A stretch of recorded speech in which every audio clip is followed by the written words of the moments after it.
Allah memberikan apresiasi tinggi dan nilai yang sangat dahsyat bagi perempuan yang sedang mengandung, dan itu langsung dinilai sebagai perjuangan seorang ibu pada puncak jihad fisabilillahnya.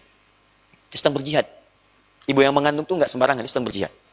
Bahkan ketika seorang anak pun sudah tumbuh, kata Allah kalau dia ada persoalan dengan orang tuanya, maka dia mesti ingat bagaimana ibunya berjuang ketika mengandungnya. Saking tingginya Allah mengapresiasi proses kehamilan itu. Kata Allah, wa wassaynal insana biwalidayhi, Quran surah ke-31 ayat 14. Ya, saya wasiatkan kepada setiap anak untuk berbakti kepada orang tuanya. Ketika bakti itu disebutkan, ibunya lebih duluan. Perhatikan kalimatnya. Hamalathu ummuhu wahnan ala wahnin. Kamu mesti ingat, ketika seorang ibu itu mengandung, dia berjuang dengan perjuangan yang sangat luar biasa. Tidak mudah dia berjuang dengan itu semua. Bahkan kemudian di Quran surah 46 ayat 15 disebutkan, hamalathu kurhan. Dalam keadaan yang sangat kadang-kadang tidak mudah. Ada rasa sakit, ada nggak enak, ada mual, ada macam-macam.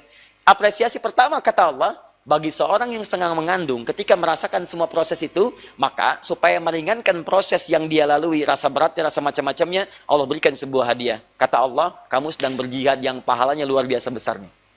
Tuh, satu.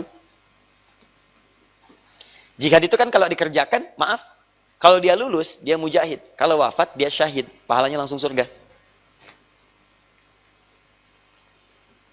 Maka motivasi pertama para SPOG kepada perempuan yang sedang mengandung, ketika sampai dia datang, supaya memberikan ketenangan pada kandungannya, ketenangan pada jiwanya, sampaikan, Bu, selamat ya, ibu bukan sekedar mengandung, tapi sekarang ibu sedang berjihad, yang statusnya sangat luar biasa.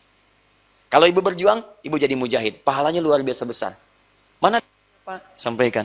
Sebenarnya Bapak Ustadz apa dokter sih? Nih, misalnya, dorong. Ya, jadi ketika Anda sampaikan si ibu itu dengan status yang indah, Anda sedang berjuang, Anda sedang berjihad, Anda sedang macam-macam dan sebagainya, maka minimal akan memberikan ketenangan kepada jiwa. Yang kedua, ini yang paling penting, Bu, ibu itu diamanahi untuk mengandung, bukan untuk menentukan apakah bayi itu terlahir atau tidak. Untuk menentukan apakah bayi itu hidup atau tidak. Hidup atau wafat itu urusan Allah. Yang penting ibu nikmati kandungan ibu sekarang, ibu nikmati proses ibu sekarang sedang berjuang, dalam kehamilan ibu sekarang, adapun ketentuan hidup dan tidak, dokter pun tidak bisa menentukan. Itu urusan Allah Subhanahu wa Ta'ala. Bagian yang pertama.